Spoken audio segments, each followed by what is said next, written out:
नमस्कार साथियों, स्वागत है आप सभी का आपके अपने ऑनलाइन इंस्टीट्यूट निशांत ज्ञान के यूट्यूब प्लेटफॉर्म पर। मैं नितिन उपाध्याय आप सभी का स्वागत करता हूं, अभिनंदन करता हूं आज के अपने इस वीडियो में। मित्रों, आप सभी लोगों के सामने सीटेट स्पेशल के लिए एक बार फिर से मैं हिंदी जो आपका फर्स्ट लैंग्वेज होता है हिंदी को लेकर के मैं 30 के 30 प्रीवियस ईयर के क्वेश्चन को लेकर के आपके सामने उपस्थित हूँ। निश्चित तौर पे आप इन क्वेश्चनों के माध्यम से आप कर भी रहे होंगे, मुझे पता है कि आप ऑफलाइन कीजिएगा, सबसे ज़्यादा फायदा आपको ऑफलाइन ही होगा। लेकिन मेरा धर्म है वीडियोज वगैरह बनाना, तो इस वजह से मैं वीडियो बना रहा हूं। बाकी आप देखेंगे कि नहीं देखेंगे यह आपके ऊपर निर्भर करता है। आपको लगता है हमारी बातें आपको थोड़ी सी लगती हैं कि बेहतर अब मैं आपके लिए करता हूं, तो वीडियो को देख लिया करिए। बाकी लाइक वगैरह आपका मन कहे तो कर भी दिया करिए, ठीक है। चैनल पे पहली बार आते हैं सब्सक्राइब भी करके रखिएगा, क्योंकि मैं आपके लिए ही काम कर रहा हूं, ठीक है।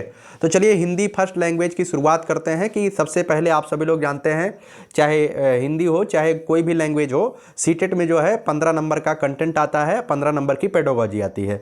तो जो 15 का कंटेंट आता है उसमें 10 नंबर का आपका गद्यांश आता है, 5 नंबर का बेसिक ग्रामर आता है। तो निश्चित तौर पे 10 नंबर के गद्यांश को प्रैक्टिस आपको करनी है, तो प्रैक्टिस आप ऑफलाइन दबा के करिएगा। जितना ज़्यादा से ज़्यादा प्रीवियस ईयर की प्रैक्टिस करेंगे उतना ही आपके लिए फ़ायदेमंद होगा। निश्चित तौर पे आप बेहतर करेंगे, ठीक है। चलिए, इसे जो है गद्यांश को पढ़ने के बाद उत्तर देने का प्रयास करिएगा। कुछ लोग कहते हैं कि पहले गद्यांश को नहीं पढ़ा जाता है, पहले क्वेश्चनों को पढ़ा जाता है, लेकिन मेरा मानना है कि एक बार आपको गद्यांश पढ़ लेना चाहिए, जिससे गद्यांश के सार आपको पता चल जाए, जो आप उसकी समरी होती है वो आपको पता चल जाए, ठीक है। तो चलिए, सबसे पहले हम गद्यांश को पढ़ते हैं। लखनऊ की एक छोटी सी गली में सादिक अपने अब्बा के खाने की दुकान पर बैठा था। सादिक अपने अब्बा की खाने की दुकान पर बैठा था। वह बिरयानी की परात में मक्खियाँ उड़ा रहा था, बिरयानी की परात से मक्खियाँ उड़ा रहा था। तभी उसने देखा कि रेशमी अचकन में एक आदमी उनके दरवाजे पर घोड़े से उतर रहा था। अमीर लगता है, क्या वह हमारी दुकान पर आ रहा है, सादिक ने सोचा। उसके पीछे आते दो नौकरों को देख उसने सोचा यकीनन बड़ा आदमी है, ठीक है। सादिक के अब्बा मियाँ मोहम्मद कादिर ने भी, जो एक बड़ी अंगीठी पर कबाब भूनने में मशगूल थे, नज़र उठाकर देखा। तभी एक नौकर ने तेज़ी से आगे आकर कहा, नवाब हसन अली तशरीफ़ लाए हैं, ठीक है। तो अचकन वाला शख्स जो है दुकान में घुसा, अचकन वाला शख्स जो है दुकान में घुसा, चारों तरफ नज़र घुमाकर उनकी छोटी सी दुकान का जायजा लिया। बेदिली से बोला, सुना है तुम मशहूर बावर्ची मोहम्मद कादिर हो, तो हमें नई नई चीज़ों का स्वाद चखने का शौक़ है, इसी लिहाज से तुम्हारी दुकान पर आए हैं। तुम क्या चीज़ सबसे उम्दा बनाते हो? दाल। सादिक के अब्बा ने कबाब भूनते भूनते जवाब दिया, दाल। नवाब साहब ने हैरानी से पूछा, सिर्फ दाल?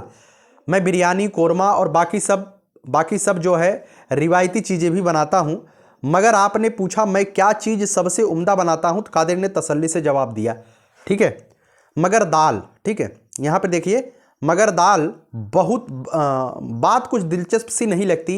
हमारे दोस्तों ने तो तुम्हारे खाने की बहुत तारीफ़ की थी, हम तो कुछ बेहतर चीज़ की उम्मीद लगाए थे, पर आपने वह दाल चखी ही कहाँ जो मैं बताता हूँ। बहुत खूब, हम चखेंगे। तुम कौन सी दाल बनाते हो?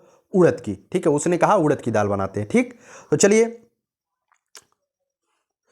यकीनन बड़ा आदमी है, यकीनन बड़ा आदमी है। सादिक जो कादिर का लड़का है, सादिक के अब्बा कादिर हैं। बड़े आदमी से क्या आशय रहा होगा? बड़े आदमी का मतलब क्या होता है?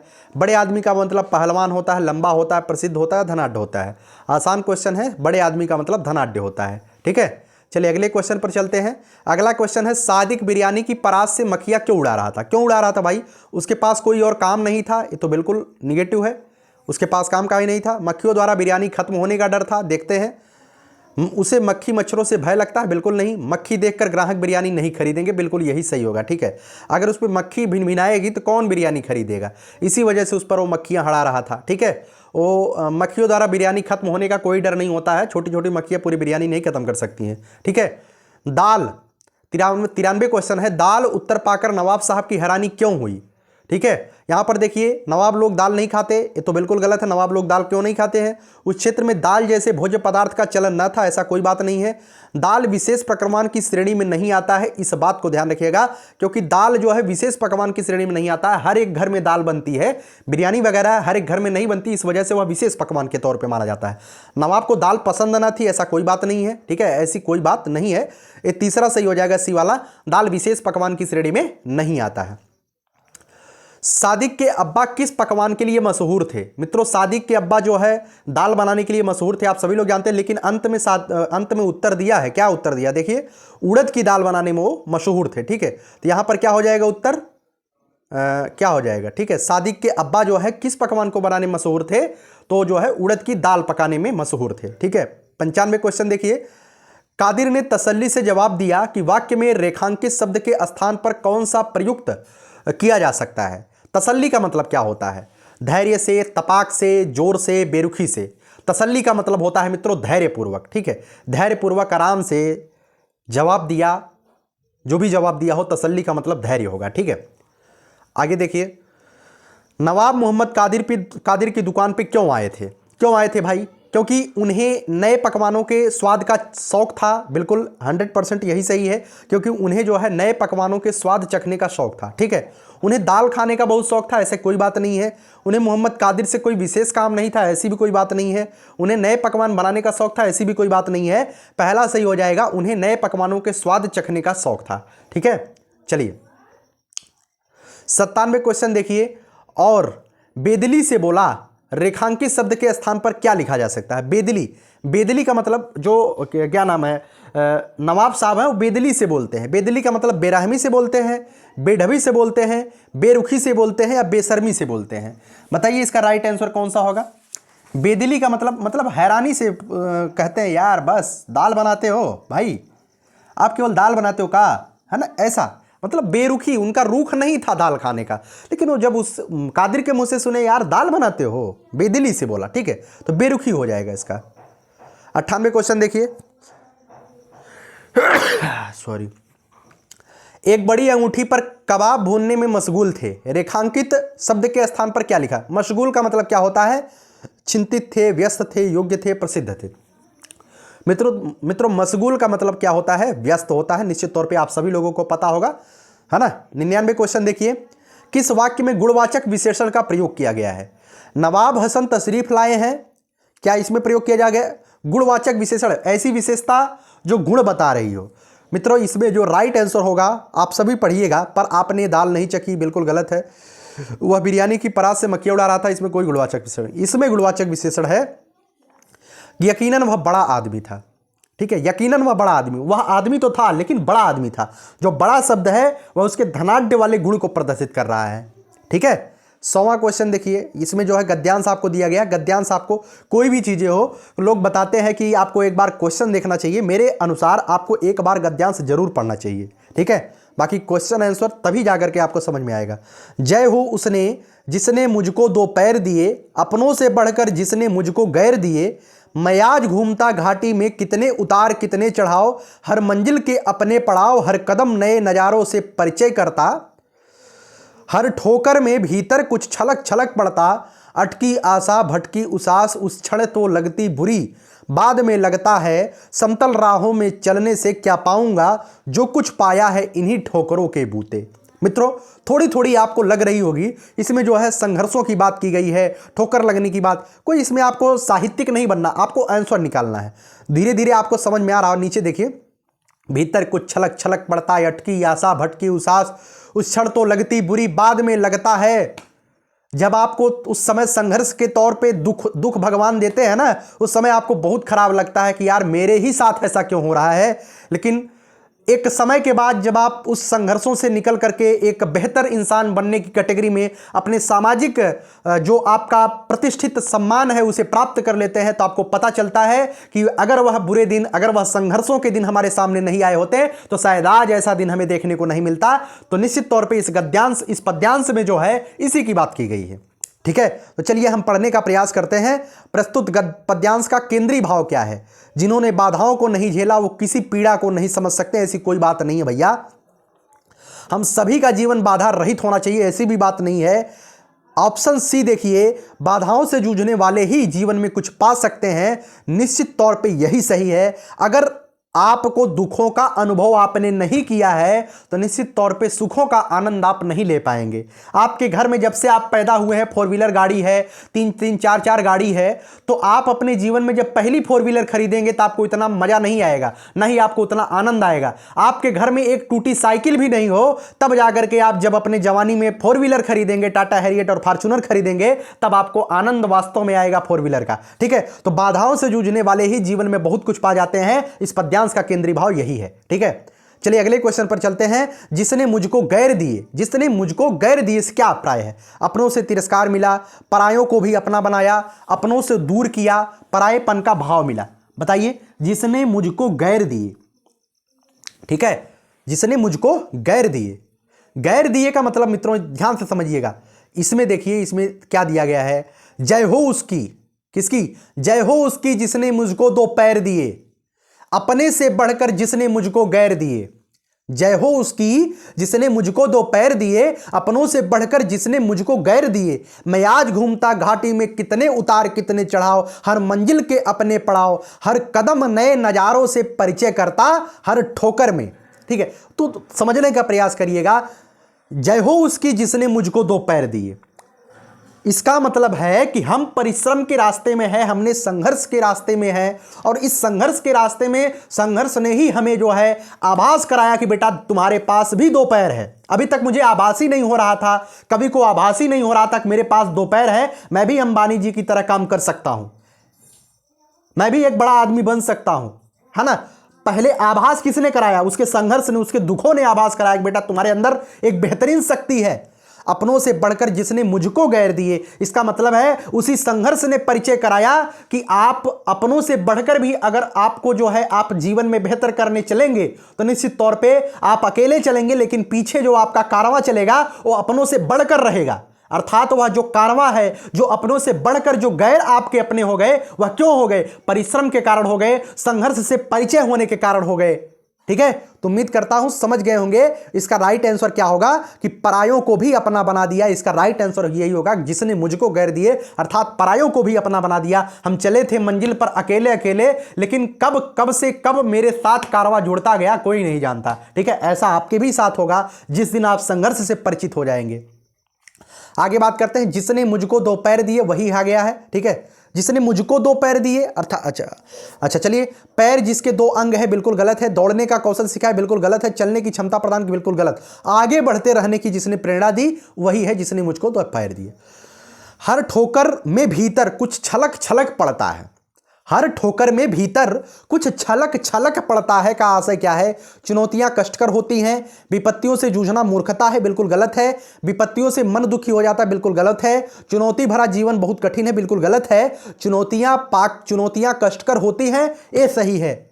हर ठोकर में भीतर कुछ छलक छलक पड़ता है। जब आपके सामने चुनौतियां आएंगी, जब आपके सामने संघर्ष आएगा, जब आपके सामने दुख आएगा, तो निश्चित रूप से वो कष्टकारी जरूर होगा, लेकिन उसी कष्टों के कारण ही आप एक दिन सफलता के द्योतक बनेंगे। उसी कष्टों के कारण ही आप एक सफलता के परिचायक होकर के इस समाज में अपने नाम को रोशन करेंगे। ठीक है, तो हर ठोकर के में भीतर कुछ छलक छलक पड़ता है, मतलब चुनौतियां जो है जब भी आती हैं वो कष्टकर ही होती हैं। ठीक है, कभी चुनौतियां जो है आपको कंफर्ट जोन में नहीं ले जाएंगी। जो कंफर्ट जोन में चला गया समझो खत्म हो गया। खत्म मतलब 40-45 साल 50 साल के बाद उसकी कहानी समाप्त होने वाली है।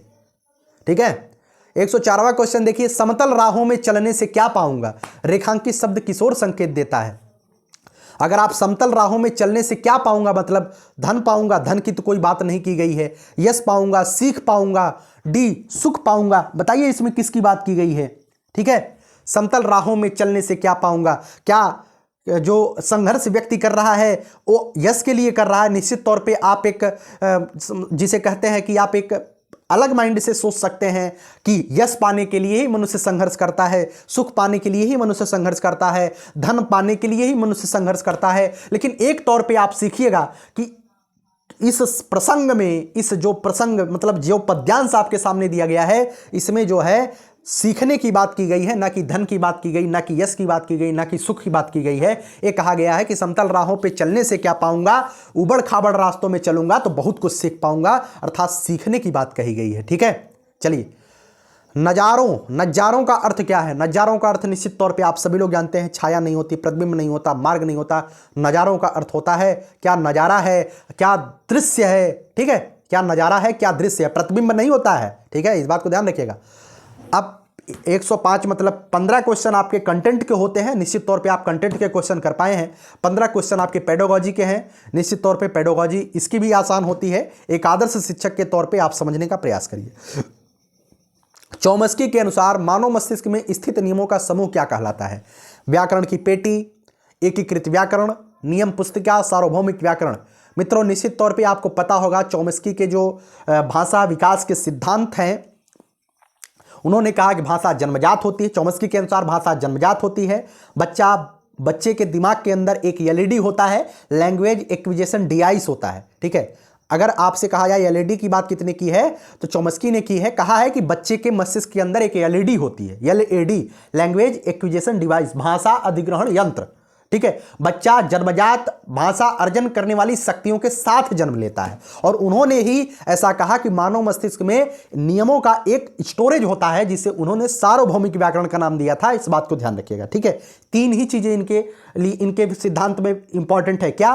पहली, इन्होंने कहा कि भाषा जन्मजात होती है। दूसरी, इन्होंने कहा कि बच्चे के अंदर जब पैदा होता है तो एलईडी होता है, उसी के माध्यम से भाषा सीखा जाता है। तीसरा इन्होंने दिया, बच्चे के अंदर सार्वभौमिक व्याकरण होता है, अर्थात उसे अपने मातृभाषा से संबंधित व्याकरण उसे सिखाने की आवश्यकता नहीं पड़ती, ठीक है। 107वां क्वेश्चन देखिए, भाषा एक सामाजिक संकल्पना है। इसमें यह विचार सम्मिलित है कि भाषा जब सामाजिक संकल्पना की बात आ जाती है तो निश्चय मित्रों आपको बता दूं, भाषा जो है सामाजिक अंतःक्रिया के माध्यम से सीखी जाती है। वाइगोत्स्की साहब सीटेट में बहुत बार पूछे गए हैं, और वाइगोत्स्की का ही विचार है कि भाषा जो है सामाजिक अंतःक्रिया के द्वारा अर्जित की जाती है। वाइगोत्स्की ने ही स्कैफोल्डिंग का विचार दिया था, वाइगोत्स्की ने ही स्कैफोल्डिंग का विचार दिया था। इस बात को भी आप सभी लोग ध्यान रखिए। स्कैफोल्डिंग का मतलब सहारा देने की बात। निश्चित तौर पे भाषा में आपसे यही क्वेश्चन किया जाएगा कि भाषा सामाजिक अंतःक्रिया के द्वारा सीखी जाती है। किसने कहा था?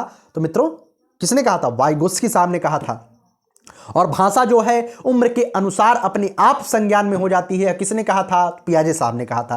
पियाजे और वाइगोत्स्की में यही अंतर है। पियाजे ने कहा कि बच्चा जैसे जैसे बड़ा होगा वो अपने आप भाषा सीखता चला जाएगा। वाइगोत्स्की ने कहा नहीं भाई, ऐसा नहीं होता है। बच्चा कितना बड़ा हो जाए, अगर समाज के साथ वह इंटरेक्ट नहीं करता है तो निश्चित तौर पर भाषा नहीं सीख पाएगा। वाइगोत्स्की ने समाज को महत्वपूर्ण माना है, और पियाजे साहब ने संज्ञान मतलब कि उम्र को महत्वपूर्ण माना है कि जैसे जैसे बच्चा बढ़ेगा खुद ब खुद वो सीखता चला जाएगा, ठीक है। 108वां क्वेश्चन करते हैं, निम्नलिखित में से कौन सा भाषा अर्जन के व्यवहारवादी सिद्धांत से संबंधित है? मित्रों भाषा अर्जन के जहां भी व्यवहारवादी सिद्धांत की बात आए तो मित्रों भाषा अर्जन के व्यवहारवादी सिद्धांत के जनक जो माना जाता है वाटसन साहब को माना जाता है। ध्यान रखिएगा। तो ध्यान रखिए कि क्या है व्यवहारवादी सिद्धांत, क्या है? सक्रिय अनुकूलन है, खाली बर्तन है, प्रयास तथा त्रुटि है। निश्चित तौर पे सभी जो है व्यवहारवादी सिद्धांत से संबंधित है, ठीक है। सामाजिक अंतःक्रिया वाइगोत्स्की का है। वाइगोत्स्की जो है व्यवहारवादी सिद्धांत में नहीं विश्वास रखते हैं, तो सामाजिक अंतःक्रिया, डी ऑप्शन सही हो जाएगा, ठीक। भाषा विकास का संज्ञानात्मक सिद्धांत समर्थन करता है। संज्ञानात्मक सिद्धांत क्या समर्थन करता है? पियाजे। संज्ञानात्मक सिद्धांत का मतलब यही है, पियाजे क्या समर्थन करते हैं, जीन पियाजे साहब क्या समर्थन करते हैं? व्यक्ति की स्वाभाविक जन्मजात क्षमता होती है, ये तो भैया किसने कहा? चौमस्की साहब ने कह दिया। पुरस्कार एवं दंड द्वारा सीखनी चाहिए, बिल्कुल कभी सीखनी ही नहीं चाहिए ऐसा। समाज में अंतःक्रिया के द्वारा सीखनी चाहिए, तो वाइगोत्स्की साहब ने कह दिया, ठीक है। डी वाला देखिए, बच्चे के बोलना शुरू करने से पहले संकल्पना की समझ पर निर्भर करता है। निश्चित तौर पे यही सही है, यही सही है ना? गलत मैंने काट दिया, यही सही है कि संज्ञानात्मक सिद्धांत का मतलब यही है कि बच्चा पहले जो है बोलना शुरू करता है, उसके बाद संकल्पना की बोलना शुरू करने से पहले, उससे पहले वो संकल्पना की समझ रखता है। लेकिन वाइगोत्स्की साहब ने कहा नहीं भाई, बच्चा पहले बोलेगा तब संकल्पना सीखेगा। लेकिन पियाजे साहब ने कहा नहीं भाई, पहले बच्चा संकल्पना समझेगा तब बोलेगा। पेड़ को पहले देखेगा कि पेड़ है तभी जाकर के वो बोलेगा ये पेड़ है, ठीक है। चलिए, उम्मीद है समझ गए होंगे। निश्चित तौर पे मैंने चौमस्की और वाइगोत्स्की और पियाजे साहब का एक भाषा से संबंधित जो सिद्धांत हैं, इनके अलग अलग जो भी इंपॉर्टेंट फैक्ट हो सकते हैं, एक वीडियो के माध्यम से मैंने बताया है। 1000 बच्चों ने उस वीडियो का आनंद लिया है। आप भी जाकर के भाषा से संबंधित तीनों एक वीडियो को जरूर देखिएगा। तीनों वैज्ञानिकों से 4 क्वेश्चन आपको देखने को मिलेगा। इसी प्रीवियस ईयर में मैं 4 क्वेश्चन पा गया हूं। 109वां क्वेश्चन वही है। 110वां क्वेश्चन देखिए, निम्नलिखित में से कौन से प्रारंभिक साक्षरता से संबंधित है? प्रारंभिक साक्षरता का मतलब क्या होता है? इस बात की समझ की मुद्रित सामग्री अर्थ देती है। बिल्कुल गलत है भाई। आरंभिक स्वनिमिक जागरूकता, ठीक है, बिल्कुल यही सही होगा। आरंभिक स्वनिमिक जागरूकता, आधारभूत वर्णों का ज्ञान, ये प्रारंभिक साक्षरता को नहीं दर्शाता। टिप्पणी लिखना यह भी नहीं दर्शाता, ठीक है। आरंभिक स्वनिमिक जागरूकता का ज्ञान। मित्रों स्वनिम क्या होता है, ध्यान रखिएगा मित्रों, स्वनिम क्या होता है? भाषा में दो चीजें आती हैं, स्वनिम और रूपिम। रूपिम को रूप विधान भी बोलते हैं, ठीक है। क्या बोलते हैं? रूपिम को रूप विधान भी बोलते हैं। स्वनिम क्या होता है, रूपिम क्या होता है, मैं आपको बता दूं। स्वनिम का मतलब ये होता है जब बच्चा छोटा सा होता है वो बोलता है थ, च, प, क, मतलब ऐसे शब्द जो बोलता है जिसका मतलब कि कोई अर्थ नहीं होता है। भाषा की सबसे छोटी अर्थहीन इकाई होती है स्वनिम। आपसे क्वेश्चन भी पूछा जाता है 2011, 12, 13, 14, 15 में, जब पहले सीटेट ऑफलाइन होता था उस समय इसका क्रेज बहुत था। आपसे प्रीवियस ईयर में भी पूछा गया है, मतलब ऑनलाइन वाले में भी पूछा गया है। ध्यान रखिएगा, भाषा की सबसे छोटी अर्थहीन इकाई जिसका कोई अर्थ नहीं होता है वह होता है स्वनिम। और जिसका अर्थ हो जाए, जैसे बोल दिया जाए जल, अगर जल बोल दिया गया इसमें तो दो स्वनिम को मिला करके ही रूपिम बनेगा।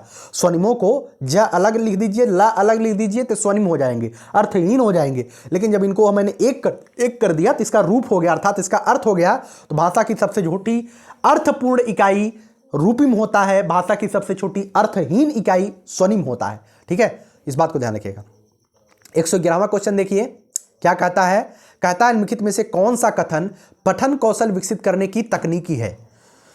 कक्षा में पठन कोना पठन कौशल के विकास में सहायक होता है। कोना पठन क्या होता है भाई? हमको तो नहीं समझ में आ रहा है, बताइए आपको अगर आ रहा है। कोना पठन क्या होता है? कोने में जाकर के पढ़ना है।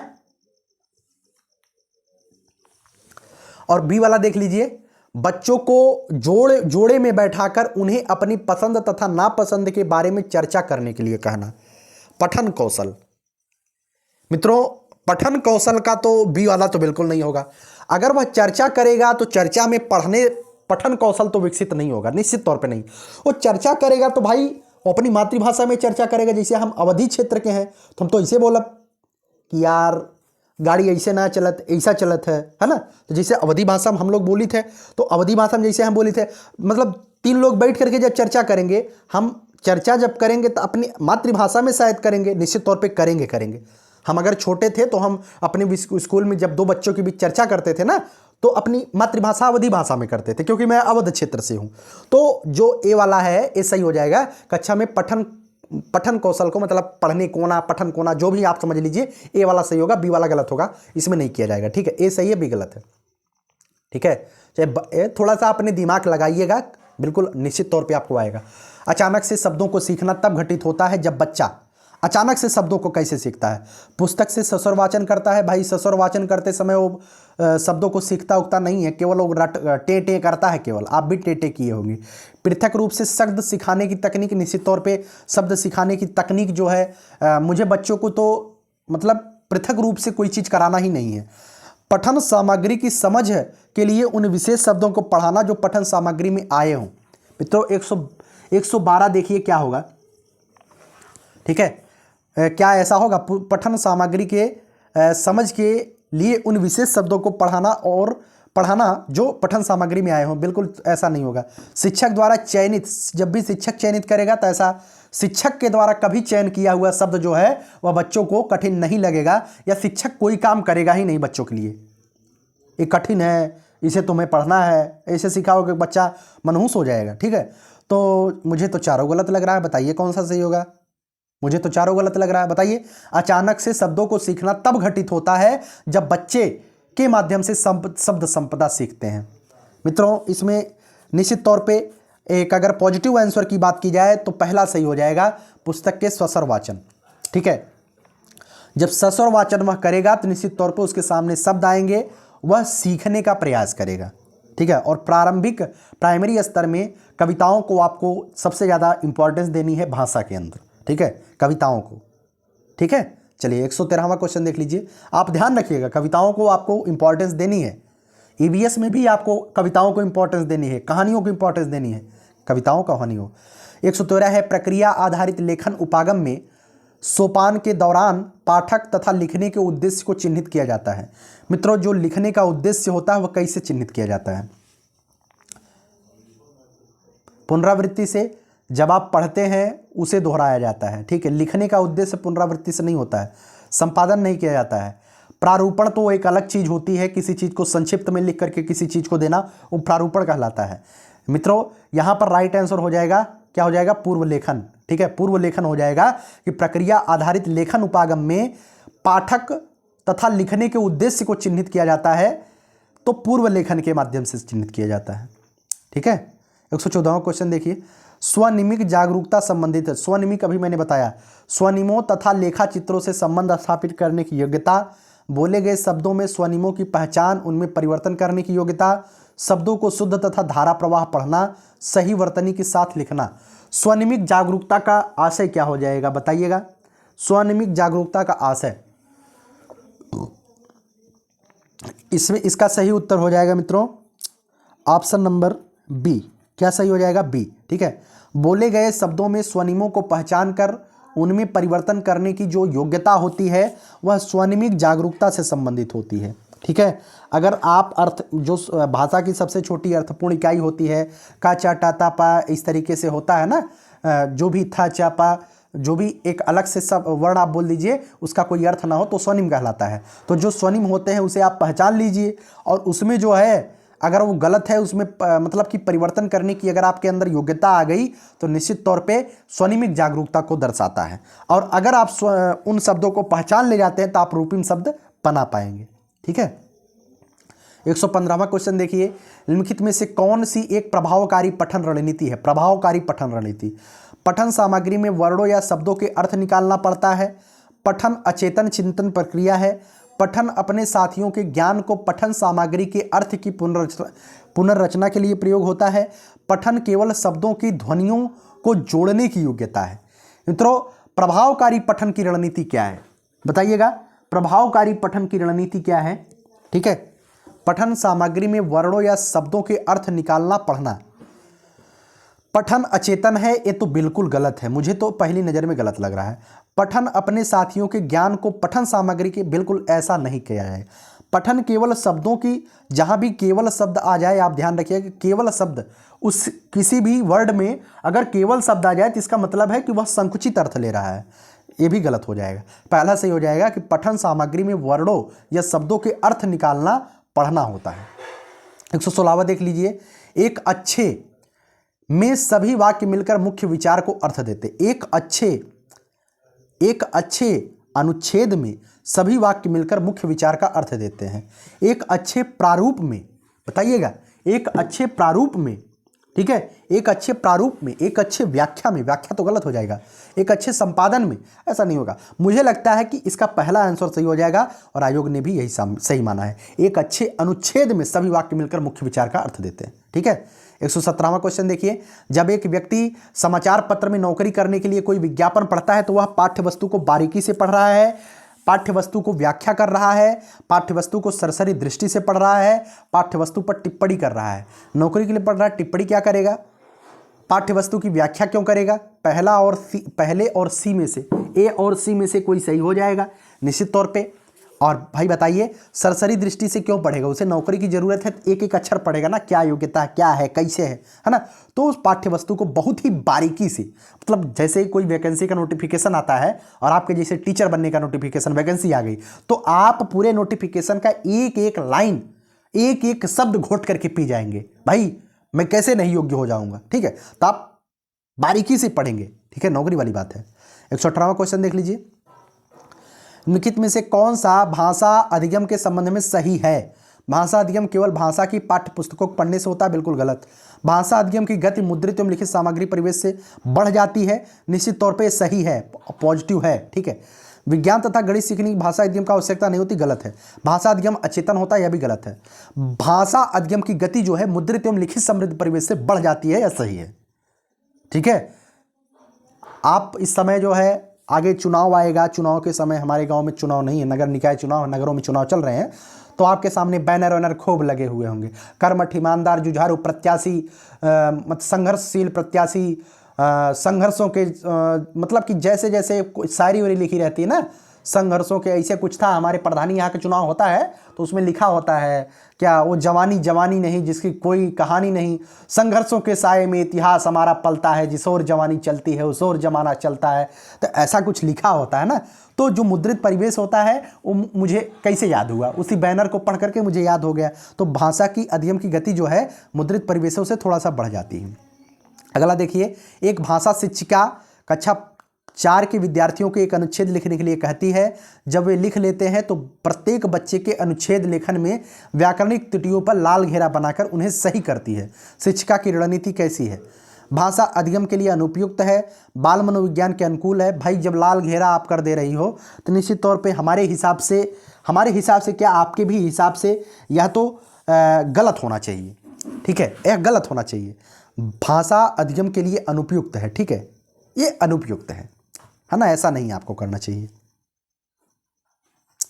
ठीक, 120वां क्वेश्चन देख लीजिए कि भाषा अधिगम में कहानी सुनाना क्या है? नैतिक शिक्षा प्रदान करने के लिए, श्रवण कौशल को विकसित करने के लिए, लेखन कौशल को विकसित करने के लिए, खाली समय में बच्चों को व्यस्त रखने के लिए। मित्रों, आप कहानी क्यों सुनाते हैं? भाई कहानी नैतिक शिक्षा प्रदान करने के लिए नहीं सुनाते हैं। बेसिक उद्देश्य यह नहीं होता है। बेसिक उद्देश्य होता है बच्चों के अंदर श्रवण कौशल को विकसित करना है। क्या करना है? श्रवण कौशल। नहीं तो बच्चा बड़ा हो जाएगा ना, उसके अंदर कहानी सुनने या कुछ चीज़ें सुनने का धैर्य नहीं रहेगा, तो किसी मीटिंग वगैरह अटेंड नहीं कर पाए, किसी की चीज़ सुन ही नहीं पाएगा, वह केवल अपनी ठेलेगा, है ना। तो ऐसा होता है। ठीक है, तो उम्मीद करता हूँ 120 क्वेश्चन मैंने 30 क्वेश्चन कराए हैं। निश्चित तौर पे आप 30 क्वेश्चन ईमानदारी से किए होंगे और निश्चित तौर पे मैं अपनी तरफ से प्रयास करता हूँ कि हर एक चीज़ को अच्छे से डिस्क्राइब किया जाए। किस हद तक मैं सफल होता हूँ यह आपके कमेंट मुझे बताते हैं। ठीक है, तो चलिए, बहुत बहुत धन्यवाद। जय हिंद, जय भारत।